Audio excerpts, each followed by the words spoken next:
تھانہ مرادپور کے علاقے کورپور سے 14 سالہ مسیحی بچی اغوا، ملزمان کی گرفتاری کے لیے پولیس متحرک، 2 ملزمان گرفتار۔ سیالکوٹ تھانہ مرادپور کے علاقے کورپور سے 14 سالہ مسیحی بچی سنیہا کو حرام کاری کی غرض سے اغوا کر لیا گیا۔ مغویہ کے والد شریف مسیح کی درخواست پر مقدمہ درج کر لیا گیا ہے۔ تفصیلات کے مطابق ثمینہ زوجہ محمد عثمان، محمد دلدار ولد عثمان، حسنین ولد نامعلوم اور محمد شبیر ولد محمد نذیر نے باہم صلاح مشورے سے اغوا کیا ہے۔ ایک مقامی شخص ریحان مسیح ولد رزاق مسیح نے ملزمان کو مغویہ کو گاڑی میں ڈال کر لے جاتے ہوئے دیکھا ہے۔ پولیس نے شبیر احمد کو گرفتار کر کے 6 روزہ جسمانی ریمانڈ حاصل کر لیا ہے، جبکہ ثمینہ زوجہ عثمان کو بعد از گرفتاری ڈسٹرکٹ جیل سیالکوٹ بھیج دیا ہے۔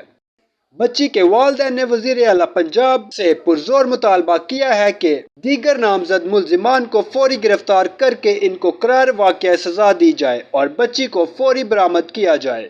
معلومات کا قابل اعتماد ذریعہ CRC، جڑے رہیں CRC کے ساتھ۔